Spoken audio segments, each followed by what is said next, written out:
Meteorologist Ashley Ruiz.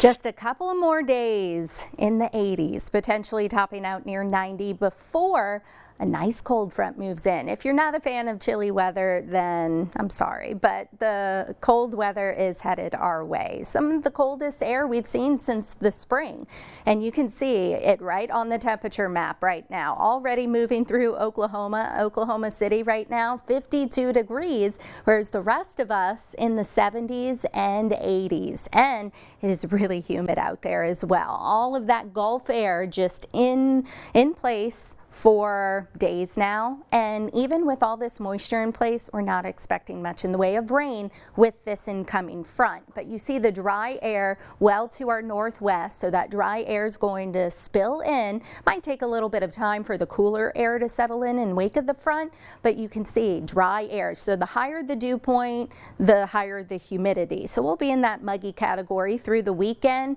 and then the dry air really just settles in. And the downside with this, I do want to stress that with dry air and gusty winds next week, sure, it'll be nice, but that's going to enhance the fire weather risk, unfortunately.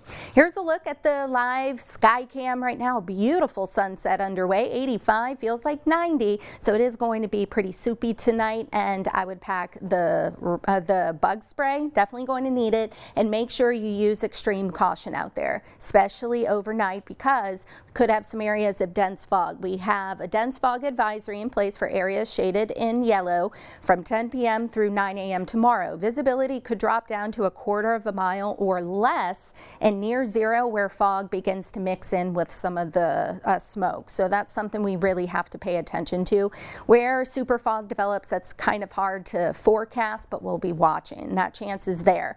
But our in-house model's showing between about 6, 7 o'clock, 8 o'clock in the morning. It could be the most dense here in Baton Rouge. But then it should mix out, the fog will lift, and then we're in store for a nice day overall. It's just going to be hot and humid. Some more fog will be possible Sunday morning, and then Monday's cold front day. 79 degrees, but that will likely be earlier in the day. So here's the future track showing you once that fog just mixes out, we're in store for a nice day. Just again, going to be hot. Some more fog Sunday morning, cold front still well to our northwest. And then here comes the front, likely going to pass through the area late Monday morning or into the afternoon, and will still likely warm into the upper 70s, lower 80s. The cool air is going to take a little bit of time to come through, but once it does, our temperatures are going to drop. We could wake up to the 40s and 50s Tuesday morning, and will likely be trapped under at least some cloud cover during the day on Halloween, but model guidance shows the clouds clearing